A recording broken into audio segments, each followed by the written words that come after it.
A group of researchers at the University of Chicago Health Lab are working to transform America's 911 system. A study done by the group found that 75% of calls to 911 do not involve a crime in progress. Researchers say there is a better way to handle those calls that support the community and our first responders. Rebecca Newstetter is the principal investigator for the study and executive director of the U of C's Health Lab. She joins us now to tell us more. Good morning. Good morning. Thanks for having me. So some extensive research done on this. Most people think 911, there's only one way to do it. You answer a call and you send the police. But what have you found is a better way? Well, interestingly, everyone knows the number for 911, but virtually no one really knows how it works.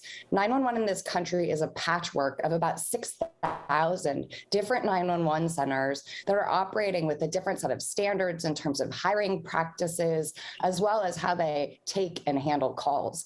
So the report that we released yesterday was a report of a collective of about 100 people from across the country that looked at the issues that are plaguing the American 911 system, the fact that 911 is not a reliable gateway for everyone in America, and that when you call 911 from one jurisdiction to the next, the service may be very uneven. And so we released 7 recommendations that are available at transform911.org. But principally what we're looking for is to ensure that we have federal support in order to ensure that local 911 services are supported and are reliable all across the country. So are the flaws you found in the system system itself getting the caller the help as soon as possible, or is it people not getting the right kind of help, for example, for a mental health crisis? Yeah, that's a great question. And it's all of those things. We think of 911 as something that's been around forever. In fact, it's only been in place since 1968, when the very first 911 call was made in Haleyville, Alabama. And it wasn't until 1996 that the federal government, that Congress enacted legislation to ensure that 911 be available to everyone across the country. We still have a small segment of the US population that is not covered by 911. And we know that some people won't call 911 because of trust issues that they have with the police and with government.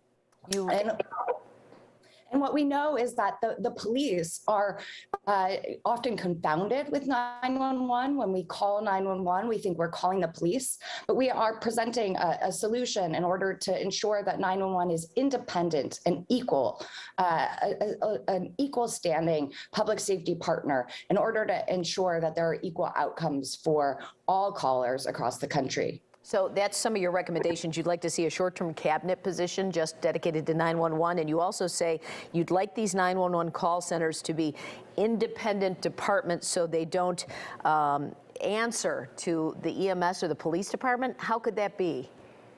Yeah, so that's the case in many places, but it's not in others.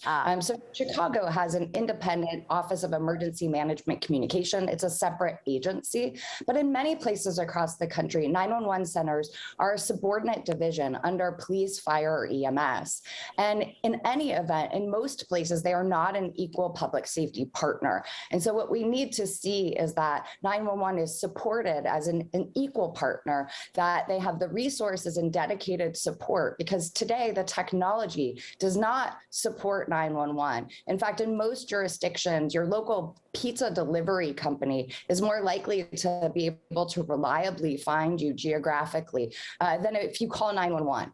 That's because the technology has not been supported. We have not created the infrastructure to keep pace with the way that technology has developed. 911 was developed with a system with landlines in mind. Today, 80% of calls come from cell phones.